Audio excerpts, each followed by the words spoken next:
¿Qué es una epidemia? ¿Qué es el coronavirus? Para esto y mucho más, escúchenos ahora. Ustedes conocen al doctor José Cisneros, aquí lo tenemos nuevamente. Y como hay un escándalo mundial, y de verdad que hay ciudades, especialmente en Europa, donde la gente textualmente puedo decir que está aterrorizada y está desorientada, por cierto, muchos de ellos, sobre cómo evitar el famoso virus chino. Aquí tengo al doctor José Cisneros, que no busca viewer, no busca escándalo, no busca llamar la atención. Ni siquiera busco paciente. ¿Cómo? Ni busco paciente ni busco curas para la virosis del coronavirus. Entonces aquí lo tenemos para que nos explique en qué situación estamos los venezolanos, tanto los que viven en Venezuela como los que han tenido que emigrar. Bienvenido, doctor Cisneros, ¿cómo está? Bien, gracias, Napoleón. Bueno, mira, primero tengo que crear un preámbulo y decir que para que una epidemia se produzca, tiene que haber una confluencia de tres grandes factores. Primero, un agente infeccioso contagioso. Eso es lo primero. Segundo, una población susceptible de ser infectada, bien sea porque no tiene defensas, como es en el caso de este virus, que nadie tiene defensa porque es un virus nuevo, o por razones de que la persona o la población estén depauperados de manera nutricional o de otro tipo de enfermedades. Y la tercera condición para que un proceso epidémico se propague rápidamente es la carencia de servicios médicos apropiados para contener el proceso tan pronto como sea posible. Una epidemia comienza por lo que se llama el paciente cero.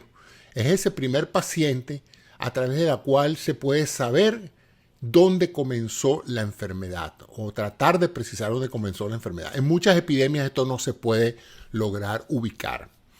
Eso en cualquier tipo de virus, en cualquier tipo de país, en cualquier tipo de país, lo que se llama un primer paciente. En este caso, se estima que en esta provincia china de Wuhan, un individuo que lidiaba con animales, bien sea los consumió por vía oral o entró en contacto con las secreciones de este animal, se infectó con este virus, que es un virus observado en animales, pero que nunca había sido observado en los seres humanos. Es parte de la familia de los coronavirus. Son muchos virus que tienen esa configuración geométrica. Cuando los ven en el microscopio electrónico, parecen una corona.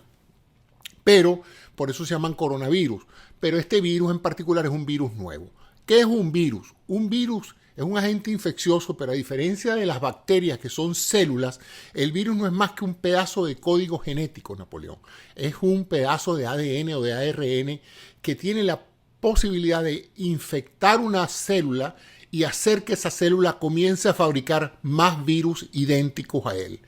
Llega un momento en que la célula, que no tiene otra actividad que producir virus, producto de este cambio en su estructura genética, se rompe, salen esos virus y contaminan a todas las otras células que estén alrededor, y en poco tiempo pues el paciente está atiborrado de virus. Y esos virus entonces, por las secreciones, por vías aéreas, por diferentes métodos de contaminación y de infección, infectan a otras personas que estén allí. Pronto, las autoridades sanitarias empiezan a ver la llegada a los centros de atención médica de muchos pacientes que particularmente tienen el mismo síntoma. O sea, todo el mundo llega con la misma cuestión. Entonces, cuando los médicos reciben muchos pacientes muy rápido, por encima de lo que es el ritmo habitual de llegada a un centro médico, ellos tienen la obligación de lo que se llama la notificación obligatoria. Ellos tienen que informar a las autoridades sanitarias que hay un brote de esa determinada enfermedad. Muchas veces, como no se sabe cuál es la enfermedad, el diagnóstico está pendiente, no se sabe todavía. Porque si es una difteria o es sarampión o es paludismo, pues el doctor automáticamente hace el diagnóstico y ya se sabe. Pero hay veces que hay enfermedades que no se conocen los síntomas. Acuérdate del caso del VIH, que por mucho tiempo no se sabía qué era, la enfermedad del SIDA. Estos brotes epidémicos empiezan entonces las autoridades sanitarias a monitorizar qué tantas personas ocurren en una misma ubicación. Cuando esto se escapa de los linderos originales de donde se descubrió, se dice que ya hay una epidemia. Entonces vamos por brote epidémico. 5, 100, 200 casos, 300 casos. Ya cuando tú llegas a 1000 casos y 1000 casos fuera de la parroquia o de la ciudad donde estás, ya tú estás hablando de una epidemia. Lo primero que se hace en las enfermedades contagiosas es evitar que las personas se puedan encontrar con otras personas. Porque si la comunicación es de enfermo a sano, pues en la medida en que tú mantengas a los enfermos aislados, que es lo que se llama la cuarentena, y originalmente eran 40 días, cuando se conoció la palabra, ahí viene la palabra cuarentena, de estar aislados por lo menos 40 días, para ver si la persona desarrolla la enfermedad o no la desarrolla. Si no la desarrolla, pues se puede decir que puede salir y liberarse del aislamiento. Entonces las autoridades sanitarias proceden de inmediato a la tipificación del virus. Esto se hizo en China y el médico que tipificó el virus dijo, señores, esto es un coronavirus, y hay muchos pacientes llegando al hospital con síntomas respiratorios. Pareciera al principio una simple gripe, la famosa influenza, pero la influenza no produce cuadros respiratorios tan agudos y tan graves como los que se vieron en China. China hizo lo posible por contener la epidemia a la provincia china donde estaba. Es decir, usted no me sale de esta zona. Nadie entra, nadie sale hasta que aquí no se sepa lo que está pasando. Aún con todas esas medidas inéditas en la historia epidemiológica mundial, nunca un país había hecho algo así como poner preso a todos sus ciudadanos de un día para otro. En una ciudad nadie entra, nadie sale. Eso solo se puede hacer en un país totalitario. Pero se hizo. Y menos mal que se hizo porque por lo menos no se expandió a China, y las últimas informaciones que tenemos es que ha bajado el número de nuevos casos en China.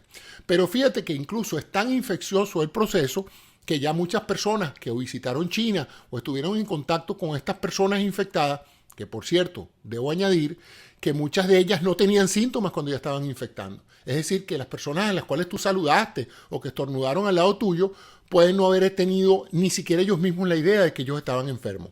Porque ya se ha probado que esta enfermedad puede transmitirse aún con personas que no parecieran estar enfermas.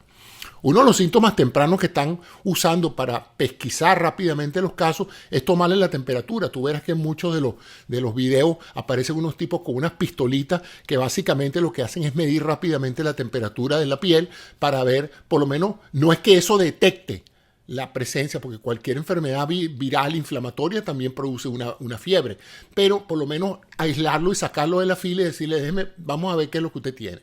El segundo paso sería hacerle los tests serológicos de sangre para saber si la persona realmente está enferma de este coronavirus. Entonces, vamos ahora al caso venezolano. Te hablé que en las primeras instancias... Pero un momentico, ya va. Los chinos, que tienen una larguísima historia, una antiquísima cultura, y que tienen montones de dialectos y que son miles de millones, siempre han comido animales de todo tipo, extraños, hasta perros, hasta los chauchaos. De todo. Si tú has estado en China, sabrás lo exótico que son los platos que ellos te sirven. Pero, ¿por qué se da ahora y no se dio antes? Bueno, porque acuérdate que los virus mutan, Napoleón. Estos virus básicamente no es que tienen 2000 años de evolución, ¿no? Estos virus están constantemente mutando. Fíjate, el virus de la influencia cada año es diferente al del año anterior.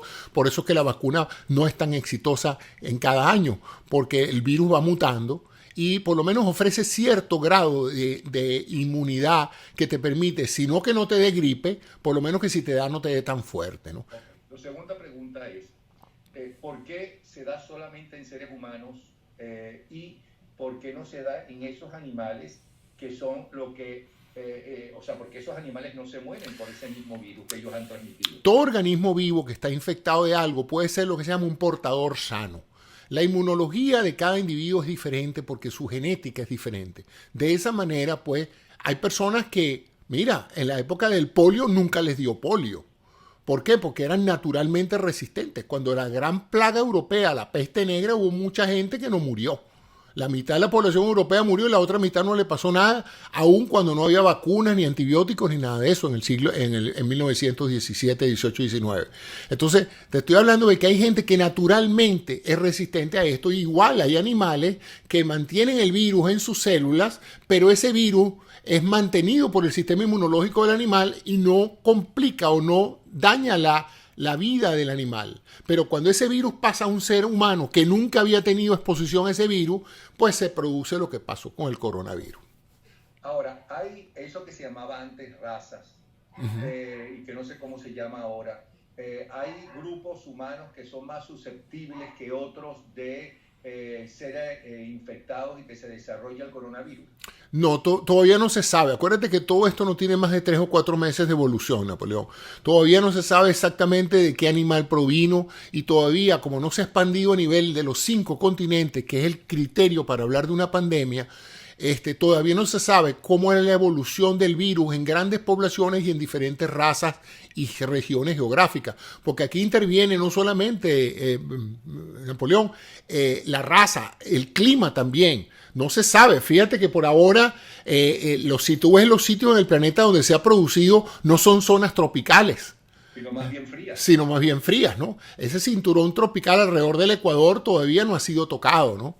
Entonces vamos a ver cómo se comporta eso y ahora que entra en muchos de estos países del norte, entra en la primavera y el verano, a lo mejor la gripe desaparece. Fíjate que el virus desaparece en forma significativa. Quizás no sea totalmente desaparezca, pero por lo menos se va a hacer menos importante.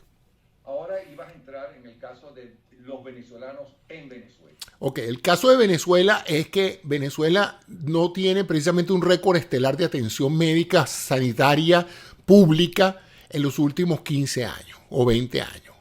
Ha sufrido grandes con procesos de deterioro en todos los aspectos. Primero, la emigración de los médicos, que por razones políticas han tenido y económicas han tenido que irse del país, lo cual ha reducido enormemente el número de personas capaces de proveer asistencia técnica en estos casos. Segundo, el gobierno ha sido más que negligente, imprudente y hasta criminal en el manejo de muchos problemas de salud. Tenemos un aumento en la difteria, en la malaria, en el sarampión, no se cumplen con los procesos de vacunación, la asistencia antimalariológica, que Venezuela era un país triunfador en la lucha contra la malaria, contra el paludismo, pues todas esas áreas se deterioraron, han puesto una serie de incompetentes en el manejo de las instituciones públicas y encima de eso está el problema económico de la dotación de los hospitales. Muchos hospitales están en forma precaria atendiendo los pacientes de la consulta regular. Pues yo no te estoy hablando de un proceso epidémico, te estoy hablando de que pacientes que se complican por una u otra enfermedad llegan a las instituciones públicas de salud en Venezuela y no encuentran los insumos, no encuentran las medicinas. Entonces, si encima de eso se introduce una ola epidémica por un virus como este, bueno, te podrás imaginar que la mortalidad en Venezuela del mismo virus, que hasta ahora se estima en 1 o 2% en los países donde hay, en Venezuela podría alcanzar un nivel más alto, no por el virus, sino por la falta de atención médica. Ahora bien, en Venezuela la presencia de chinos, pero chinos que vienen de la China desde hace muy poco tiempo, que es en los negocios mineros, etcétera, etcétera. No hablo de los chinos que durante muchas décadas, desde los años 20, han llegado a Venezuela, que primero se encargaban de las tintorerías, luego ahora de la comida china. Comida china que están variando. Nosotros tuvimos la mejor producción de cocineros chinos del mundo, la tuvimos en Venezuela. Bueno, aparentemente no hay ningún caso de bueno, no sabemos porque este régimen se ha caracterizado por esconder la información epidemiológica, Napoleón. Acuérdate que aquí también está llegando gente de Irán y ya en Irán 2 importantes figuras políticas del gobierno iraní están infectados. Creo que el equivalente al ministro de Sanidad y otro bien cercano a los altos niveles. Si los altos niveles ya están infectados, ¿qué se puede esperar de un avión de pasajeros lleno de técnicos iraníes que están llegando a Venezuela? O sea, es difícil pensar que pueda no producirse eso. O sea que no te extrañe que ya haya pacientes de Venezuela con algunos síntomas y signos y contagiando a otras personas y simplemente no nos hayamos enterado todavía. Entonces, para esas personas que nos ven en Venezuela, ya que podemos desconfiar de la capacidad del régimen para enfrentarse a este problema, ¿qué deben hacer? Primero, para evitarlo, y segundo, sintiendo los síntomas, ¿cuáles son esos síntomas y qué deben hacer? Son 3 preguntas. Lo que yo le recomendaría a toda persona es que para evitar el riesgo de infección, evite estar en aglomeraciones. Evite montarse en metro, lo cual es casi prácticamente imposible para mucha gente que trabaja, tienen que tomar el metro, pero el metro sería un caldo de cultivo extraordinariamente bueno para infectar gente en las ciudades donde hay metro. Lo mismo cualquier tipo de aglomeraciones, reuniones públicas, cines, teatro. Fíjate que todo eso en China se cerró. Se cerraron todos los centros de donde se agruparan personas en China, se cerraron por orden del gobierno. Ok. Pero ¿y si tengo que ir en metro o en lo que queda de autobuses? O si quiero ir al cine o si quiero ir al teatro porque necesito olvidarme del problema cotidiano o necesito ir a mi trabajo. ¿Qué debo hacer? Tener mucho cuidado donde pone las manos y si usted ve a alguien con catarro, tosiendo o estornudando, aléjese al menos 3 metros o 4 metros de esa persona, por si acaso. O sea, eso de llevar un tapabocas no es para los que no El, están infectados ni para... no, el tapaboca no te va a servir de nada. Si tú pasas la mano por una escalera mecánica donde haya 40.000 personas tocando esa banda de rodamiento, tú tocas eso, te lo metes en los ojos y te infectas, ¿no? La mascarilla no te va a favorecer para nada. La mascarilla funcionaría en aquellas enfermedades que se llaman airborne, que son transmitidas por el aire. Pero en este caso no se ha demostrado que la enfermedad sea transmitida por el aire. Es decir, que una corriente de aire lleve los virus, las partículas virales hasta ti, por el aire que estás respirando. Pero yo estoy en el metro, ¿no? Y no me hablo solamente de Venezuela y el metro venezolano, es que yo acabo de llegar de Nueva York y el metro está atestado. Así es. ¿Qué puedo hacer si estoy en el metro y no me puedo separar de una persona que estornuda 3 metros? Bueno, lo primero que puedes hacer es cubrirte la cara y lavarte bien las manos, llevar una botella de gel contigo, ese gel antimicrobiano que venden en todas partes, una gelatina que tiene ese efecto de poder matar virus y algunas bacterias, y lavarte constantemente las manos y tratar en lo posible de no tocar cosas que están al alcance del público. Eso es lo único que puedes realmente hacer. Entonces, ya sé eso. Lavarte las manos, pero no te puedes estar lavando las manos en pleno metro. Entonces, lavarse las manos mucho más a menudo que no y evitar tocarte la boca. Es un acto instintivo de mucha gente meterse el dedo en la boca, meterse en la nariz o en la conjuntiva del ojo para rascarse el ojo. Tratar de evitar entrar en contacto con ninguna mucosa del cuerpo. Ok, ya sabemos entonces eso. Ahora, ¿qué pasa si yo tengo gripe? ¿Cómo sé yo si esa gripe es una gripe normal y corriente que normalmente me da o que extraordinariamente me da, pero que es muy normal que un ser humano le dé gripe en varios momentos de su vida? ¿Cómo sé yo y cómo debo reaccionar? Ok, en la mayoría de los casos, la persona ya ha sido expuesta a gripe antes, de manera que la mayoría de la gente conoce los síntomas: carraspera en la garganta, congestión nasal, un poquito de malestar, un poquito de quebranto. Ese es el patrón típico de cualquier gripe y cuando se inicia, se parece muchísimo. De tal manera que tú puedes en un momento dado utilizar las mismas terapéuticas sintomáticas que usas. Usas tus analgésicos, tus descongestionantes nasales, todo eso lo puedes hacer. Pero si tú sientes que empiezas a tener fiebre alta, que te sientes muy mal, el cuerpo es un gran termómetro de la misma situación en la que uno está. El que se siente realmente mal se voltea y le dice a un familiar: llévame al hospital porque me siento muy mal. O sea que ese es un criterio muy importante, muy subjetivo, tú lo dirás, pero es muy válido. La gente sabe cuando algo no es normal. Luego empieza la dificultad respiratoria en una persona que normalmente tolera bien su congestión nasal. Ahora no es un problema de la nariz tapada, ahora es un problema de la vía aérea. Tú sientes como que tomas aire, pero no llegas a llenar los pulmones, no estás oxigenando bien tu sangre, vas a tener que ir a un hospital. Lo que está pasando aquí, ya me estoy enterando de algunos casos aquí en el sur de la Florida que han ido al hospital con esa misma sintomatología. Bueno, apenas llegan, le tiran una burbuja, lo pasan por un cuanto aparte y empieza el interrogatorio, porque hay que interrogar por ahora si tú has tenido contacto con alguien que venga de China o con un familiar de alguien que haya estado en China, Sur Corea, Italia, bueno, los países que ya han sido afectados. E incluso si has estado en California, porque ya tenemos casos en California y tuvimos casos allá en el estado de Washington. Entonces, se produce un primer aislamiento y lo que van es al test serológico. Te sacan sangre, pasan esa sangre por una serie de baterías de test, porque hay que confirmar la presencia de la respuesta inmunológica al virus. Porque es muy difícil aislar el virus así de un día para otro, pero lo que sí podemos, sí se puede hacer con relativa rapidez es detectar si tú ya tienes una respuesta al virus. Si es así, inmediatamente eres aislado y llevado a un sitio de aislamiento infeccioso, de enfermedades infecciosas. E inmediatamente empieza la información de contacto, con quién ha estado usted, dónde estuvo reunido, todo, porque hay que contactar ahora a su vez a esas personas para saber si están exhibiendo los mismos síntomas, porque acuérdate que el proceso epidemiológico es una cadena de contactos. Ahora, la gente está aterrorizada porque además de la información verdadera como la falsa, ¿no? Todo se está propagando a través de todas las redes, porque ahora no se sabe qué es verdad ni qué es mentira, ni en este, ni en otros casos, ni en política, ni en noticias en general. Ok.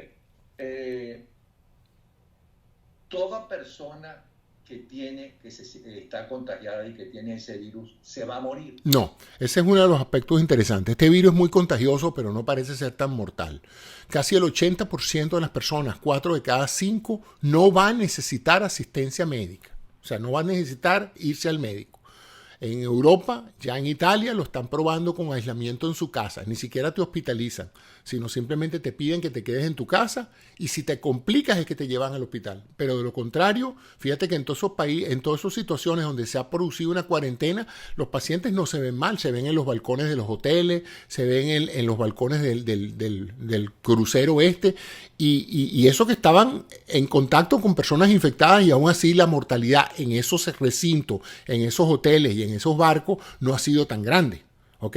Entonces se da cuenta uno de que un paciente con un bien nutrido, bien hidratado y que no tenga condiciones previas, la mortalidad por esta enfermedad es poca. Pero de todos modos hay que estar atento porque es un virus nuevo del cual no conocemos mucho su genética, no hay vacuna, no hay agentes antivirales directamente afectando este virus, por lo cual pues es necesario mantener cierto nivel de precaución. Sí, según entiendo y he leído, el frío aparentemente con frío es más factible que se propague el virus. ¿Qué decir entonces del agua con hielo? ¿Qué decir de los refrescos con hielo? Mira, ¿Hay que tomar entonces, evitar el hielo? ¿Hay que evitar algún tipo de comida o de refresco? El frío o el calor desnaturalizan el virus y lo hacen no viable. En otras palabras, tanto el frío como el calor en áreas... acuérdate que el virus solo puede sobrevivir infectando una célula. Él no puede quedarse en una mesa 3 meses ahí viviendo sobre la superficie de la mesa, recibiendo la intemperie, recibiendo humedad, radiación solar y todo eso, porque él cualquier cosa lo desnaturaliza. El frío intenso o el calor intenso, por supuesto, que lo destruye. Lo que se refiere es que cuando hace frío, las personas son más susceptibles a las infecciones respiratorias. Fíjate que por eso es que ocurre el resfriado común. El frío, ¿verdad? Al introducirse el aire frío dentro de las vías aéreas, produce una vasoconstricción, una reducción del flujo sanguíneo en la mucosa. Y entonces en esos momentos pues se paraliza un poco la efectividad del sistema de la mucosa de defenderse de los virus.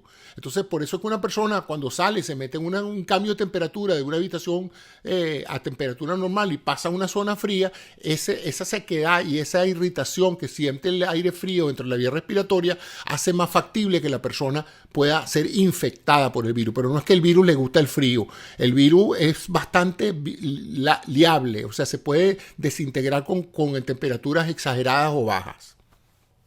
Ok. Aunque ya contestaste parte de la pregunta que te voy a hacer, ya la respondiste, vamos a hablar entonces de los venezolanos que están en el exterior. Ya sabemos que los que están en Europa, evidentemente, sobre todo en el norte de Europa, de la mitad de Italia hacia arriba, aunque ya se han dado casos en España. En España también hace frío y más aún ahora en febrero ya se han dado casos. Pero los venezolanos que están en tierras cálidas o los venezolanos que están en el sur de Florida y no en Texas o en otras ciudades más al norte donde hay montones de venezolanos, porque en todos los estados norteamericanos hay venezolanos, ¿qué deben hacer? Bueno, seguir las recomendaciones que están en todas partes, lavarse bien las manos varias veces al día, eso es una medida útil en todo momento para todo tipo de enfermedades infecciosas y también por pura higiene es bueno lavarse las manos. Tratar de evitar sitios públicos de muchas concentraciones, a menos que no tenga otra alternativa, pero por ahora, mientras esté esta amenaza de epidemia, pues es importante que si no tienes que ir, si puedes postergar esa reunión en un estadio, en una cosa, muchos de estos eventos los están suspendiendo de todas maneras. En algunos estados donde ocurre el brote van a suspender las clases, y aquí muchas escuelas americanas se están preparando para eso, y previendo lo que tú dijiste, que es la desinformación en este caso, es miren, no crean en nada en internet, váyanse al cdc.gov, que es el sitio del control de enfermedades de los Estados Unidos, Centro de Enfermedades y Control de Estados Unidos. Ahí están dando boletines constantes con las recomendaciones suficientes. El gobierno tiene un excelente website en español y en inglés. Ahí está todo, no inventen nada. cdc.gov, Center for Disease Control. El Centro de Control de Enfermedades de los Estados Unidos es un departamento del gobierno, y ahí están constantemente informando a las personas. Sobre todo hay material de todo tipo, en español, en inglés, y esa es mi recomendación. Sigan las recomendaciones de las autoridades y lleven su vida normal, lávense las manos.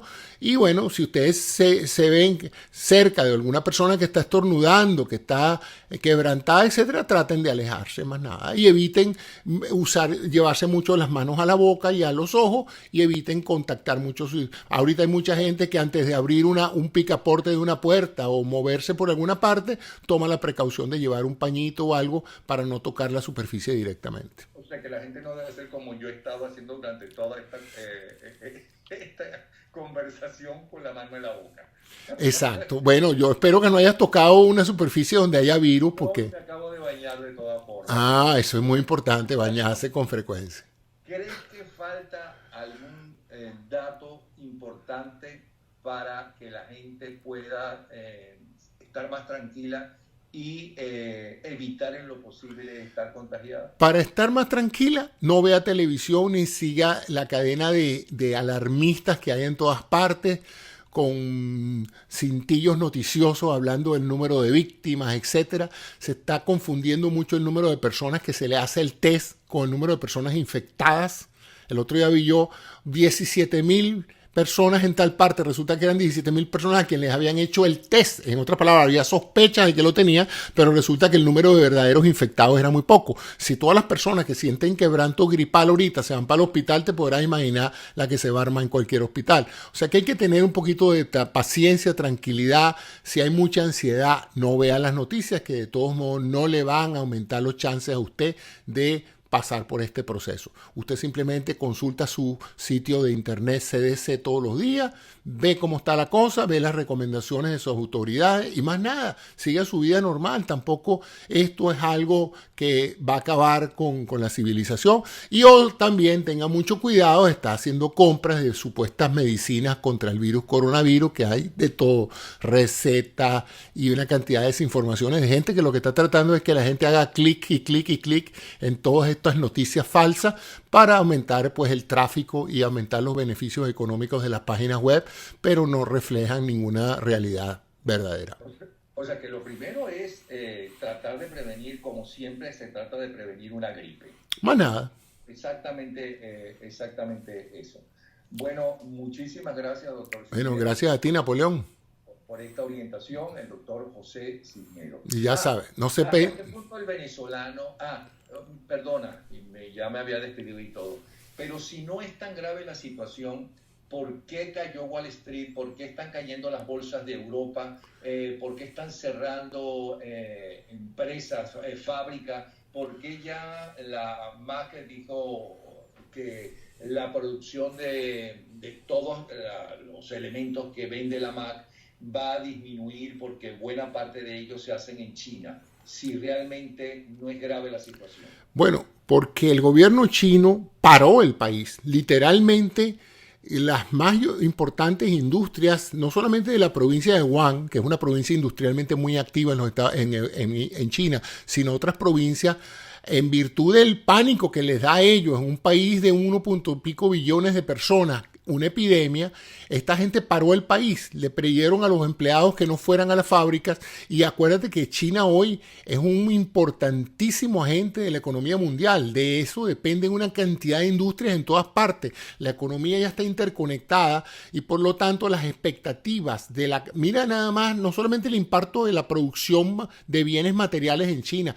el turismo europeo se cayó, Italia ahorita nadie viaja para Italia, o sea, la gente que iba para Inglaterra está esperando en algún momento que haya un paciente y la cancelación de boletos de avión, la industria turística de los cruceros se ha venido abajo, la industria manufacturera, o sea que esto va a tener un peso enorme en el producto mundial económico, ¿no? El Producto Bruto Mundial. Se estima pues que va a haber ya se estaba hablando de que este año podía haber una corrección de los mercados y una cierta recesión y esto pues va a acelerar ese proceso. ¿Hay alguna edad en especial más peligrosa que otra para esta infección? Yo creo que no es tanto la edad como la condición de salud. Si tú estás desnutrido, que es la triste realidad de mucha gente en Venezuela, pues tus chances de padecer una enfermedad esta o cualquier otra son más altos. Si tú tienes una pobre ingesta calórica, si tú no tienes una alimentación nutritiva en vitaminas y en proteínas, que cuestan cara las proteínas, bueno, tienes más probabilidad de enfermarte de cualquier otra cosa y más de un proceso epidémico como este. Eso sería una desventaja de nosotros los venezolanos, de nuestros vecinos colombianos, guyaneses. De todo país que se esté muriendo de hambre. ¿Cómo? De todo país que se esté muriendo de hambre. Pero nada de genética ni nada de eso. No. De todos modos, mira, los expertos internacionales en cuestiones de biotecnología y están siempre preocupados y alertas por la posibilidad de que haya un germen, como les decían antes, un agente infeccioso que pueda matar mucha gente. Ya ha pasado antes en la historia de la humanidad y siempre pues se tiene ese miedo cada vez que aparece un virus o una bacteria que no se conocía. Pues muchísimas gracias nuevamente, doctor José Cisneros. Gracias. Hasta luego, Napoleón.